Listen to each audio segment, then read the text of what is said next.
Oi pessoal, boa noite. Aqui é a professora Jéssica e hoje nós vamos ter mais uma aula, né? Mais uma videoaula.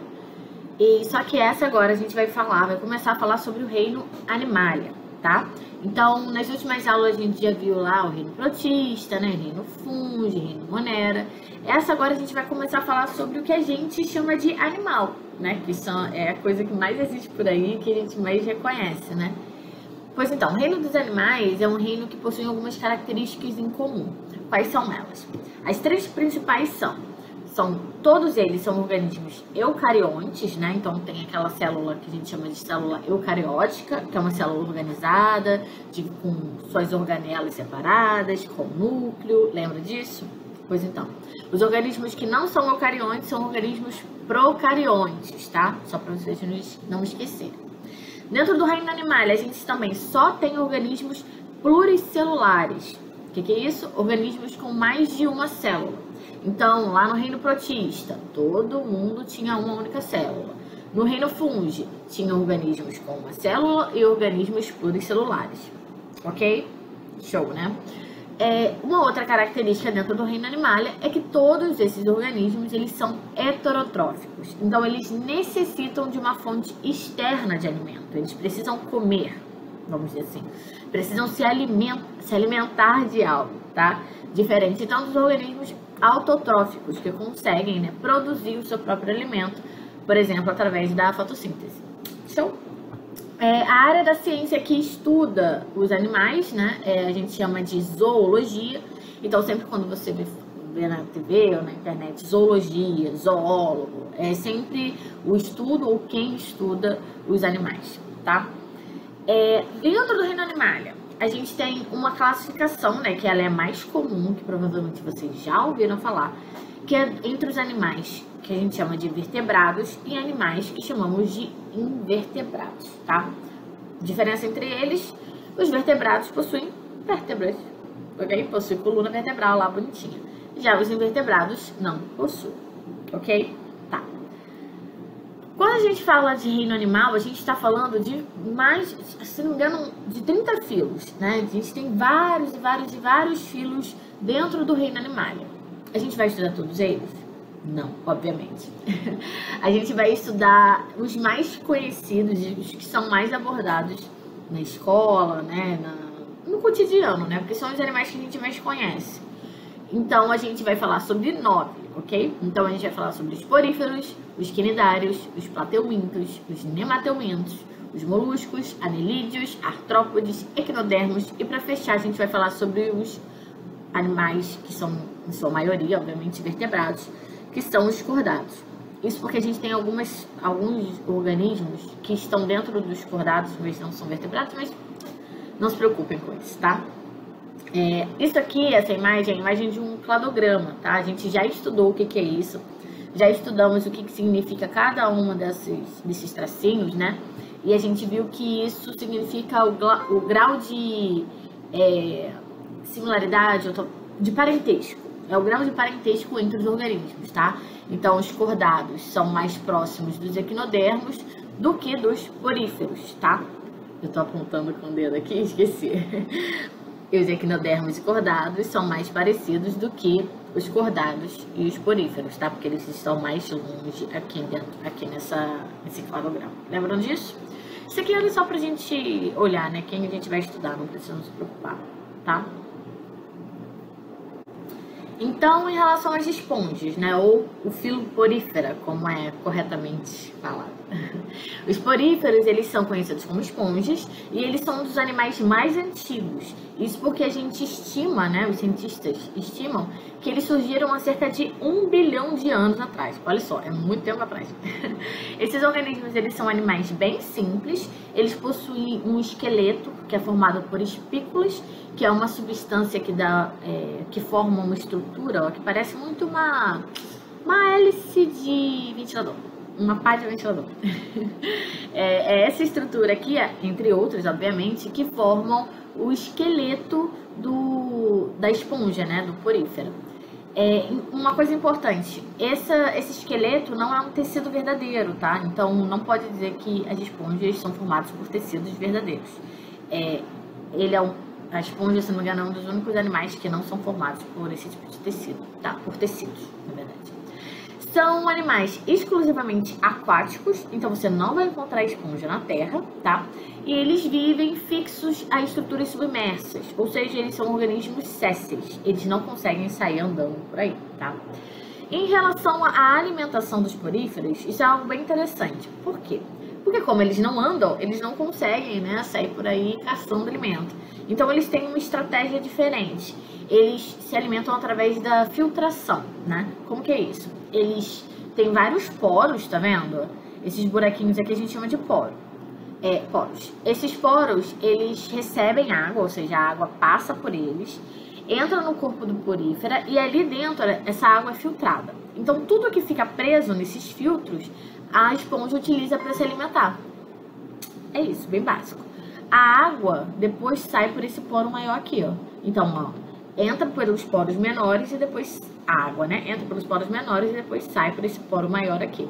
E tudo que tem de alimento fica retido dentro da esponja e aí, então ela utiliza, ok? Tranquilo, né? Uma coisa interessante a gente falar é sobre a importância dos poríferos. Os poríferos, eles são bastante conhecidos por produzirem várias substâncias que ajudam no combate a várias doenças. Então, desde câncer até AIDS. Ou seja, uma gama bem grande, né? Um exemplo, na verdade eu vou dar 3 exemplos. Um deles é o AZT, que foi o primeiro recurso terapêutico utilizado contra a AIDS, tá? E o AZT, ele foi produzido, né, através de uma substância que é extraída de uma esponja. Legal, né? Bem interessante. Os outros 2 exemplos é o exemplo do aciclovir, que é o nome do remédio, né? E eribulina. Esses 2 medicamentos, né, eles também foram produzidos a partir de substâncias extraídas de esponjas. Legal, né?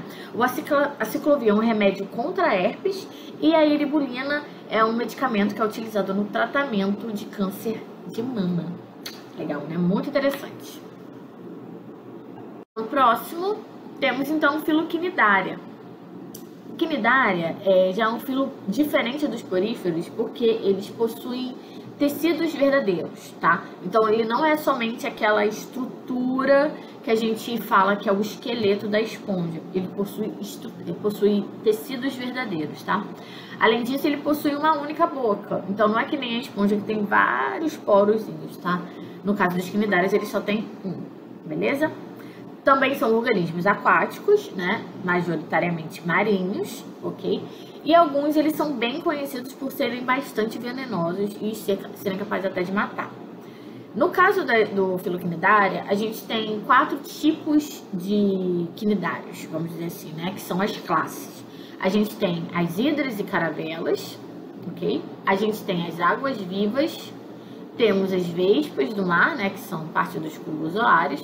E temos os antozoários, que são as anêmonas do mar e os corais, tá? Então, a gente tem 4 classes, né, diferentes de quinidários, que são grupos específicos com características específicas dentro desse filo. Ok? Tranquilo? Importante sobre os quinidários, né? O nome quinidário, ele se deu por causa de uma estrutura, de uma célula que esses organismos possuem, que a gente chama de quinidócitos. O que são esses quinidócitos?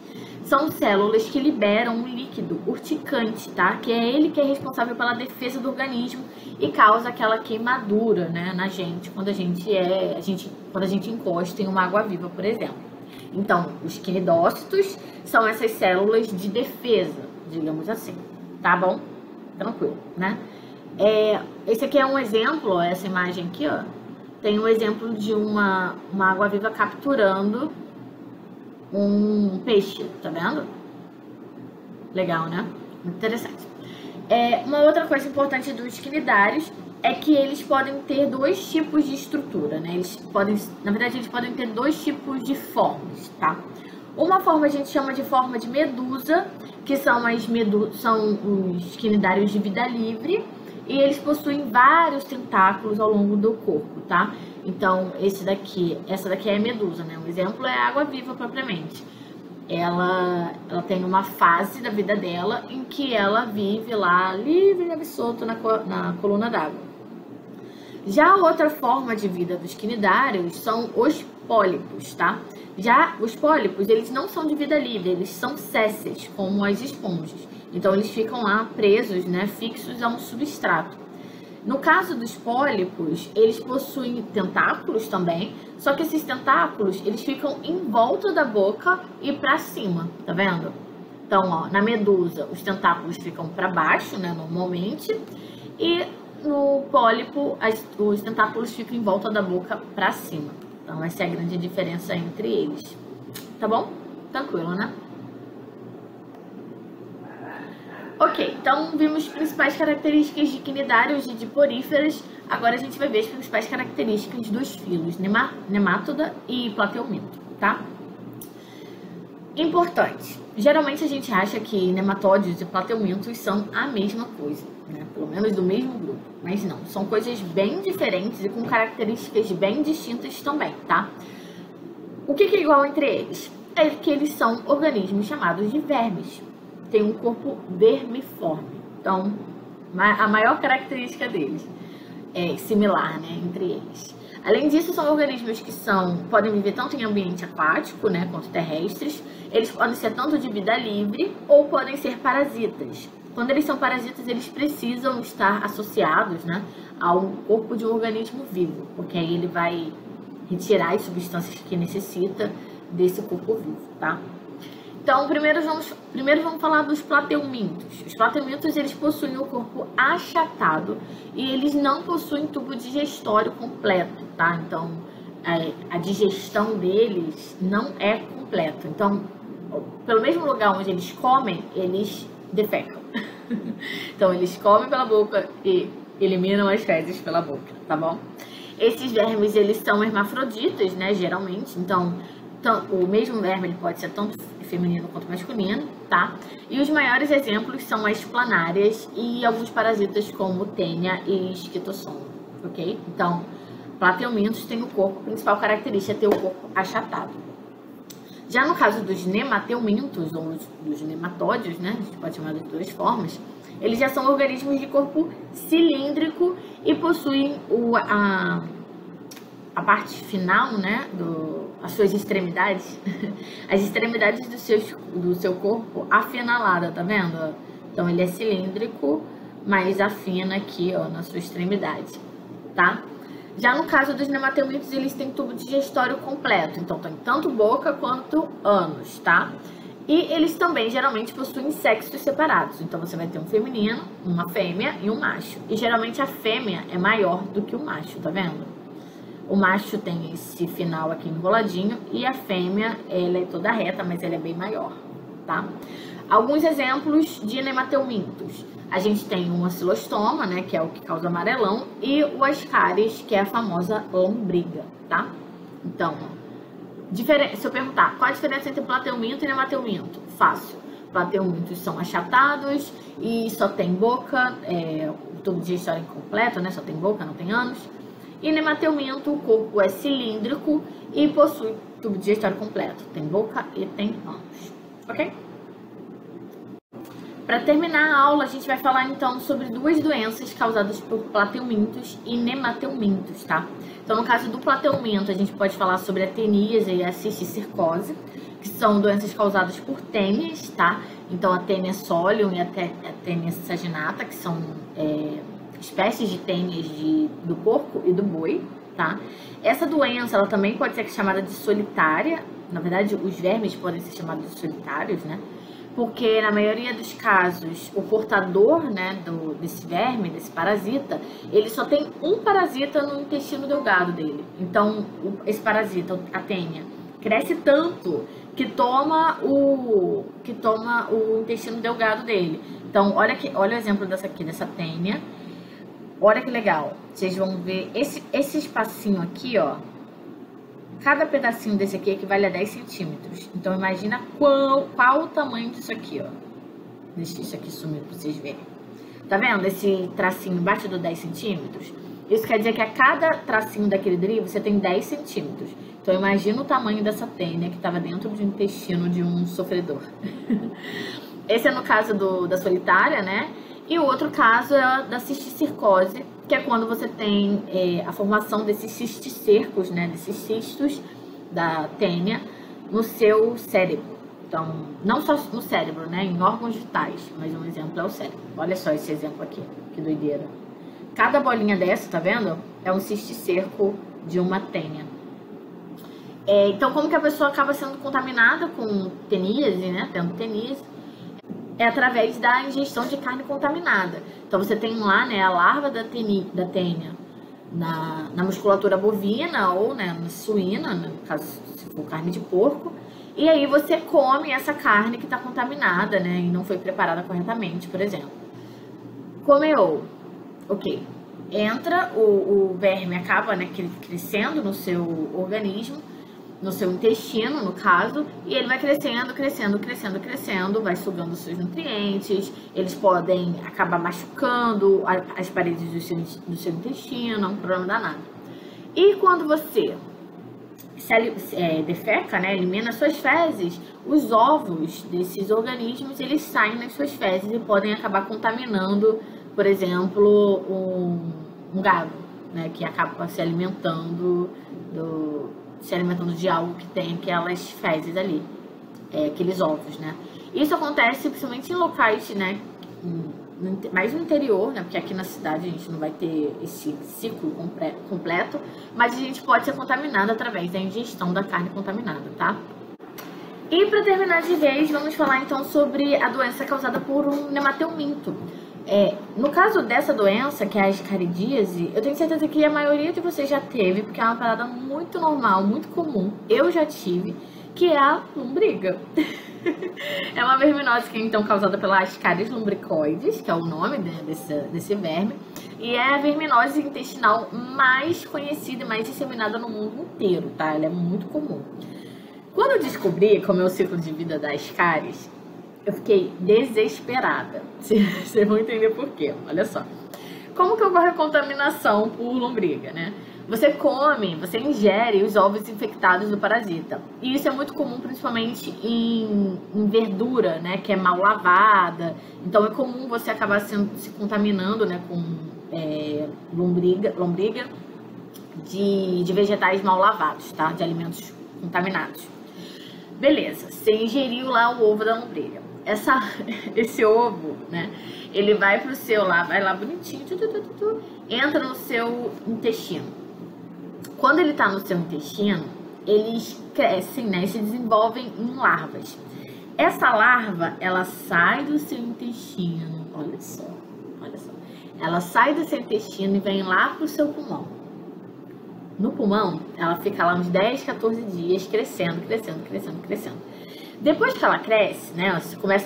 Depois que ela começa a se desenvolver, ela entra no seu pulmão e vem passa pelos alvéolos, né? E sobe aqui pela garganta.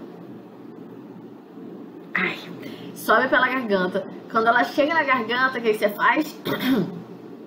Engole. Aí você engole a larva e ela desce, volta pro seu intestino. Tem noção disso? Ai, gente. Que agonia. Então, de repente você tá aí tossindo muito, não sabe por quê? De repente não é coronavírus, de repente é verme. De repente é verme que tá na sua garganta aqui, ó. E você tá engolindo aí pra voltar pro seu intestino. Ai, gente, que agonia. Quando eu descobri isso, eu fiquei apavorada. Ok, como que o ciclo termina, né? Quando você expele os ovos, né, através das suas fezes, e essa fezes contaminada, ela pode, né, acabar contaminando algum alimento. Esse é o final das contas. Geralmente o tratamento, né, pra lombriga é você tomar um antivermífugo, né? E quando você vai fazer o tratamento, você tem todo um cuidado. Você não pode usar as mesmas roupas íntimas, porque as roupas íntimas podem estar contaminadas com os ovos, e aí você vai se recontaminar. Tem toda uma coisa, assim, imagino quem já tenha tido, lembre, né? Então, geralmente os casos mais severos de lombriga é quando a pessoa já tá na fezes, tá expelindo o verme. Na fezes você consegue ver o verme. E aí, minha filha, que tá muito, muito contaminada aí. Tá cheio de verme dentro de você. Então é isso, tá? Acabou? Acabamos. Qualquer dúvida, me mandem mensagem. Falem comigo que eu explico novamente. Enfim, tá? Então até a próxima aula e tchau.